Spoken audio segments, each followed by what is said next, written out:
If you work at SpaceX, your equity compensation could become one of the most valuable parts of your financial picture. But understanding exactly what you own, when it becomes taxable, and what you should do with it isn't always straightforward.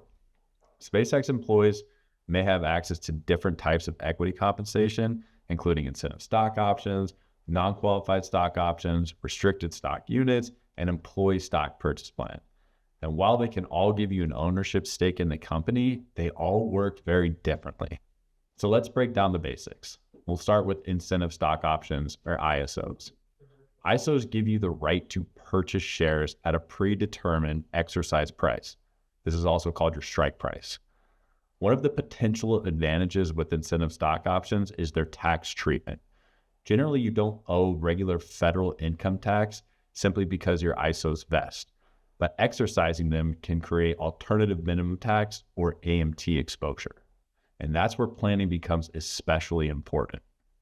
If the value of SpaceX shares has increased significantly since your options were granted, the difference between the strike price and the current fair market value can be substantial, and so can your tax bill.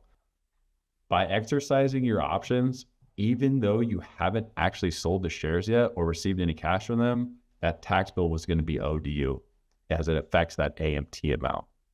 All right, now let's talk about non-qualified stock options, or NSOs. NSOs give you the right to purchase shares at a set strike price, but the tax treatment is very different than incentive stock options. When you exercise NSOs, the difference between the strike price and the fair market value of the shares is generally treated as compensation income or taxable income to you on your W-2.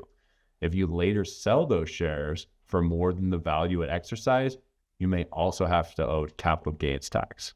So with NSOs, it's important to think about both the cost of exercising and the potential tax consequences before deciding when and how much to exercise. All right, now let's talk about restricted stock units. RSUs work differently because there's generally no strike price and no decision about whether to exercise these restricted stock units. Instead, RSUs represent the right to receive shares once certain vesting conditions are met, or once they're vested. Now, SpaceX is public. Vested shares can generally be sold on the public market as soon as they vest. However, that doesn't always mean you can sell immediately. Lockup periods, trading windows, blackout periods, and other restrictions may limit when shares can be sold. That's why it's important to understand both when your RSUs vest and become taxable and when you're actually permitted to sell the shares. Planning around both can help you manage the tax bill, reduce concentration risk, and make more intentional decisions about how much SpaceX stock to hold. All right, the last compensation piece we'll touch on is Employee Stock Purchase Plan, or ESPPs. Unlike stock options like RSUs, ESPP allows you to purchase company shares through payroll deductions, often at a discount to the stock value. Typically, it's a 15% discount at the stock at when they vest or when they purchase those shares. The tax treatment can depend on how the plan is structured and how long you hold the shares before selling them. And just like your other SpaceX equity, participating in ESPP can increase the amount of your overall wealth that's tied to the single company stock. So when deciding how much to contribute or when to eventually sell those shares, it's important to consider the ESPP as part of your broader equity and diversification strategy.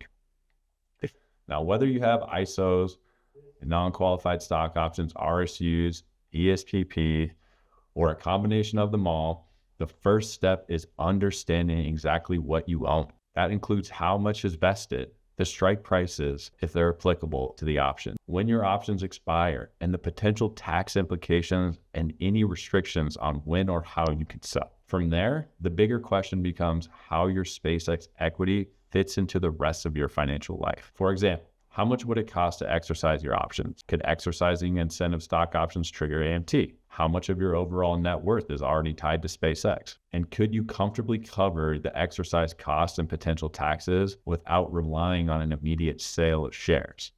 These decisions can become even more important if you're considering leaving SpaceX, because your grant documents may give you a limited amount of time to exercise vested options after your employment ends. Now, there isn't one right answer for when to exercise, hold, or eventually sell SpaceX shares, but the right strategy depends on what you own, your tax situation, your available cash, other investments, time horizon, and overall financial goals.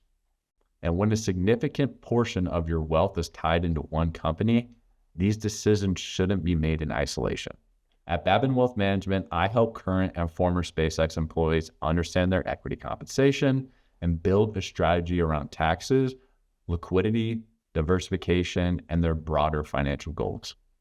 If you have SpaceX stock options or RSUs and aren't sure what your next move should be, click the link below to schedule a conversation with myself. Thanks for listening.